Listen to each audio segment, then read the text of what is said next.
ప్రభు గారు అంటే ఇక్కడ ఎక్కువ మంది అంటుంది, మనం ఇందాక మాట్లాడింది కూడా, అంటే గతంలో డాలర్లను బలహీనపరిచేందుకు రష్యా, చైనా వంటి దేశాలు భారీగా బంగారాన్ని కొనుగోలు చేసి మనం చాలాసార్లు నేను మాట్లాడుకున్నాం.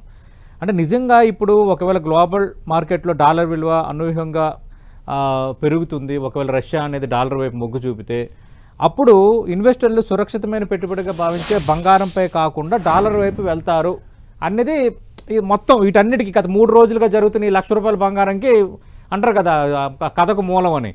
ది టాక్కి మూలం అది. నిజంగా పాసిబిలిటీ ఉంటుందా? నిజంగా రష్యా అక్కడ వరకు స్టెప్ వేయగలుగుతుందా అన్నది? అంటే వెయ్యకపోవచ్చు అండి. అంటే ఆయన ఇదిని బట్టి, ఆయన టేస్ట్ ప్రకారం అంతకుముందు ఆయన చేసిన ఇది కానీ డిసిషన్స్ కానీ ఎక్కడ కూడా మడమ తిప్పిని లేదు, యూటర్న్ తీసుకుంది లేదు. సో డెఫినెట్ గా అది మనకి ఇంకా ఎఫెక్ట్ వస్తుందంటే అసలు ఛాన్సే లేదు, ఆయన తీసుకోరు. సో డెఫినెట్ గా అది యాక్చువల్గా అవ్వదనుకుంటున్నాం 100%. ఎందుకంటే ఇది ఆయన ప్రెషర్తో, ట్రంప్ ప్రెషర్తో చేసిందే పని తప్ప ఓ రకంగా మరి ఆయన బ్లూంబర్గ్ అంటే అక్కడదే కదా. సో వాళ్ళు చెప్పిన దాని ప్రకారంగా ఇదొక పొలిటికల్ డ్రామా అనుకోవచ్చు ఒక రకంగా. సో అంటే జనాల్లో నుంచి కొంచెం ఒపీనియన్ తెప్పించడానికి, సో దాని నుంచి ఇష్యూ నుంచి ఏదైతే బర్నింగ్ ఇష్యూ ఉందో అక్కడ దాని నుంచి కొంచెం డైవర్ట్ చేసుకొని బయటకు కొంచెం కూల్ డౌన్ అవడానికి ఉద్దేశం ఉందే తప్ప, ఇది అయిపోయిన తర్వాత సపోజ్ మిడ్ ఎలక్షన్స్ అయిపోయిన తర్వాత ఆయన కనుక మళ్ళీ ఏం ప్రాబ్లం లేకుండా కంటిన్యూషన్ అవుతే మళ్ళీ అగైన్ టెరిఫ్లు కానీ మళ్ళీ అగైన్ కానీ వచ్చే అవకాశాలు కూడా ఎక్కువ ఉన్నాయి. సో డెఫినెట్ గా, ఎందుకంటే ఆయన ఆపేశారు అన్నారు ఆయిల్, మరి ఎక్కడ ఆపాము? ఆపలేదు కదా. పోనీ మన గవర్నమెంట్ ఏమైనా డిక్లేర్ చేసిందా? ఎక్కడ లేదు కదా.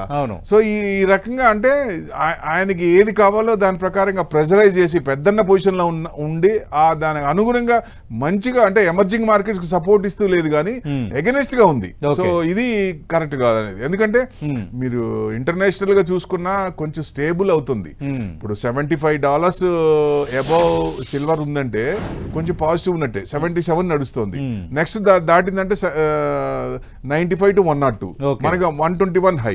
ఇప్పుడు గోల్డ్ తీసుకుంటే 5,600.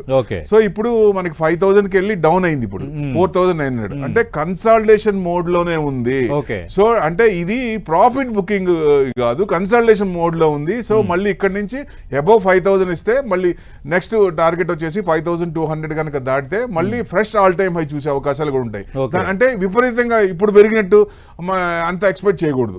అంటే జియో పొలిటికల్ టెన్షన్స్, ఇట్లాంటి ప్రెషరైజ్ ఇష్యూస్ ఏదైనా ఉంటే అప్పుడు తొందరగా 5,600 కూడా దాటే అవకాశాలు ఉంటాయి. అవును, ఆ మధ్యనేమో ఇప్పుడు ఇరాన్ అమెరికా యుద్ధం అన్నారు, ఇప్పుడు జెనీవాలో ఇష్యూ నడుస్తుంది సెటిల్మెంట్ కి. అది ఇరాన్ కూడా ఉండకపోవచ్చు. యుక్రెయిన్ రష్యా వారు కూడా దాదాపు కొంచెం మళ్ళీ కొంత ఈసారి సానుకూలంగానే వైండ్ అప్ చేసుకుంటారని డిస్కషన్. అంటే వాళ్ళకి